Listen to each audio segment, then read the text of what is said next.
Joe Biggs here with Infowars.com in Ferguson, Missouri, now for the 8th day. We're going to continue to bring you up-to-date coverage of what is going on out here. Now, one of the big questions for tonight, and pretty much every night, will the police attack the protesters? And if so, are they also going to infringe on the media's First Amendment rights? Because we've been seeing it more and more every day. Now, like I said, this is our 8th day here. This is the first time in the past few days we haven't had a designated media section right over here beside the McDonald's. They have completely cleared that out, and they have only set up an area back at the Martial Law Command Center where you saw us last night on the press conference held by Captain Johnson. We're not sure who's a journalist and who's not. And yes, if I see somebody with a $50,000 camera on their shoulder, I'm pretty sure.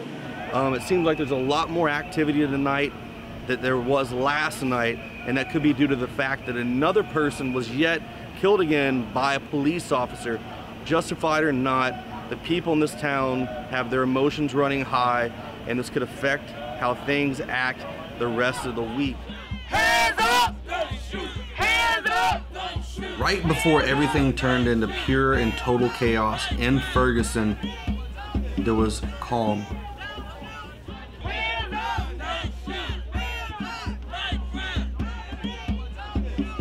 Kit began investigating reports of provocateurs in the area around the time I came across a stash of glass bottles sitting under this metallic bin. Instead of getting shot by the cops, because honestly, I had walked across and kicked one and it just made my skin crawl. I was like, oh my God, they're gonna all hear that and they're just gonna start shooting rounds at me.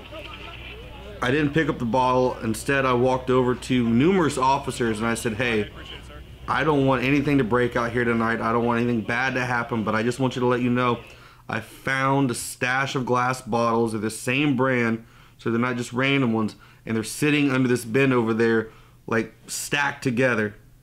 They didn't do anything about it. The cops were more concerned with sweeping the media out of the area.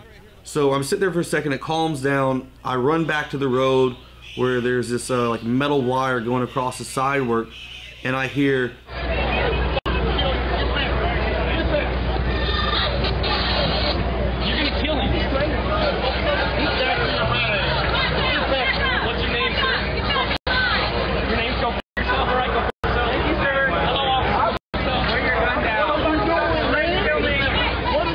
and I'm sitting here looking, and this police officer with no mask, no helmet, anything at all, he's just got an M4 in his hand, and he's got it pointed within 2 inches of this guy with a camera, and he's sitting there saying that he was gonna kill this guy, and he said, I'm media, and he goes, I don't effing care.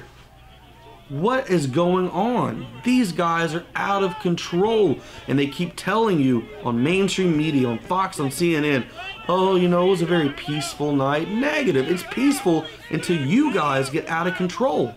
They started attacking journalists. I witnessed 3 journalists get thrown to the ground by multiple police officers and were punched, grabbed, wrangled, hog-tied up, and carried out of there, exercising their rights as media. They were moving when the cops told them to get out of that way. Since I've been here, it has been complete and total madness. The police are against the media because they know the truth will get out, and they do not want that to happen.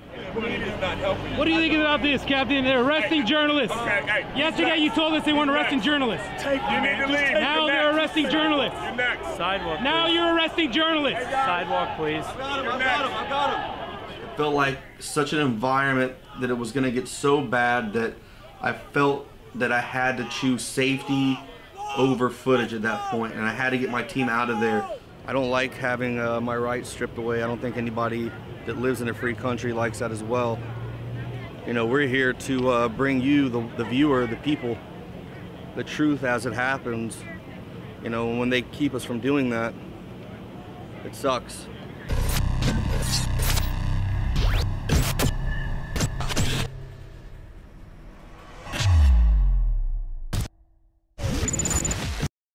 General, what do you think about the FBI saying that there's a terror alert on Monday about a potential Fort Hood situation? The police are shoving people, shoving Alex, shoving the crowd. Here we go, folks. I'm being assaulted. Whether it's the radio show, the news websites, documentary films, or the nightly news, InfoWars is the tip of the spear. Is this another false flag stage attack to take our civil liberties and put more homeland security while sticking their hands down on the pants on the streets? It's up to us to set brush fires in the minds of men and women everywhere. And that's what PrisonPlanet.tv is designed to do. You watch, the Assad regime is going to be blamed or accused of using chemical weapons against the so-called rebels. What we see now is a war against reality. It's a war against the truth. It's more vital than ever that supporters of freedom become members of PrisonPlanet.tv and share their membership with up to 11 friends and family. Visit InfoWarsNews.com today. Become a member, share your membership, and help take the InfoWar to the next level.